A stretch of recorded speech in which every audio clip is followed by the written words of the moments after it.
നമസ്കാരം. തെരഞ്ഞെടുപ്പ് ഫലം അറിയാൻ ഇനി മണിക്കൂറുകൾ മാത്രം ബാക്കിയാണ്.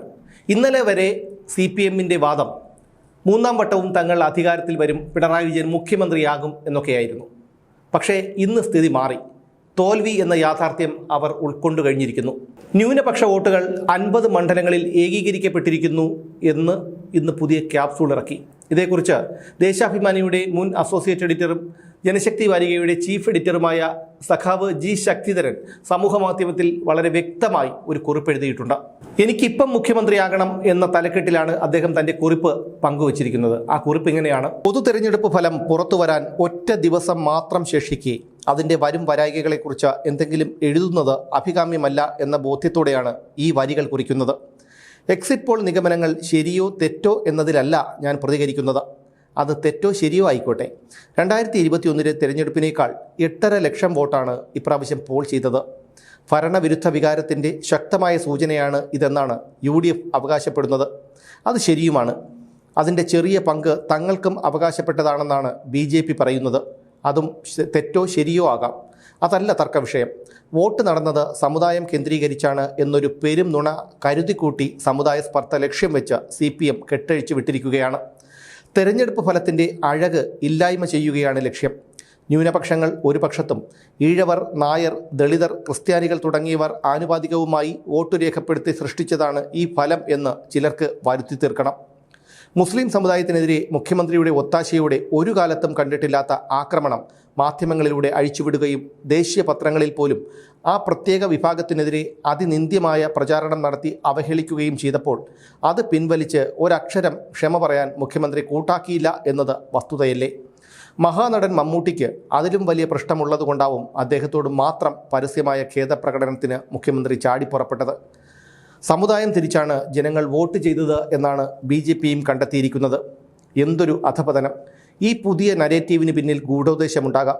കേരളത്തിൽ ഭരണവിരുദ്ധ വികാരമേ ഉണ്ടായിരുന്നില്ല എന്ന് വരുത്തി തീർക്കണം.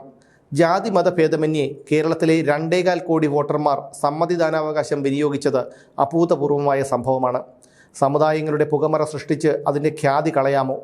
ഒരു കുടുംബത്തിൽ നിന്നു തന്നെ ഹിന്ദുവിനും മുസ്ലിമിനും ക്രിസ്ത്യാനിക്കും ഇതിൽ ഒന്നിലും പെടാത്തവരുമായ എത്രയോ ലക്ഷം വോട്ടുകളാണ് പോൾ ചെയ്തിട്ടുണ്ടാകുക.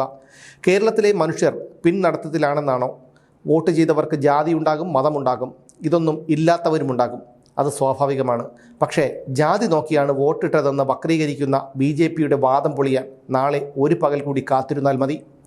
ജാതിയുടെ കള്ളക്കളികളിൽ ജനങ്ങളെ കൊണ്ട് തള്ളാൻ ശ്രമിക്കുന്നവരുണ്ട്. ഒരു പ്രത്യേക സമുദായം ദുഷ്ടലാക്കോടെ പ്രവർത്തിച്ചു എന്ന കഥ മെനഞ്ഞാൽ സമുദായങ്ങൾ തമ്മിൽ വൈരം സൃഷ്ടിക്കാൻ പറ്റും. അതാണോ വേണ്ടത്? ജനങ്ങൾ വോട്ട് ചെയ്തത് 10 വർഷത്തെ അവരുടെ ദുരനുഭവങ്ങളിൽ നിന്നാണ്.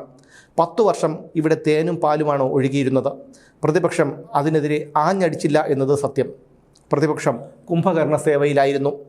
എത്രയെത്ര പോലീസ് സ്റ്റേഷനുകളിൽ അടിയന്തരാവസ്ഥയേക്കാൾ ഭീകരമായ ഇടിമുറികൾ പ്രവർത്തിച്ചു.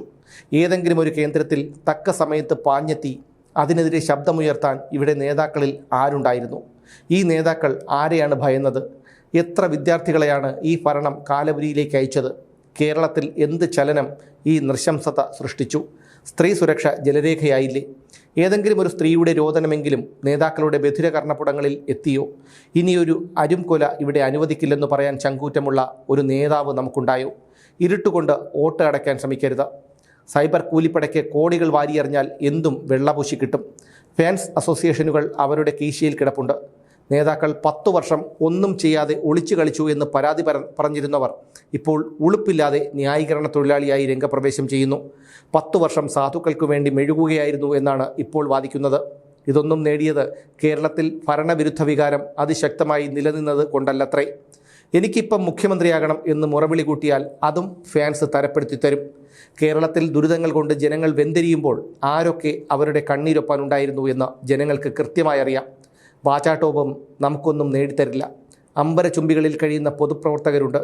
എയർ കണ്ടീഷൻ കാറുകളിൽ നിന്ന് പുറത്തേക്കിറങ്ങാൻ വൈമുഖ്യം കാണിക്കുന്ന നേതാക്കളുണ്ട്.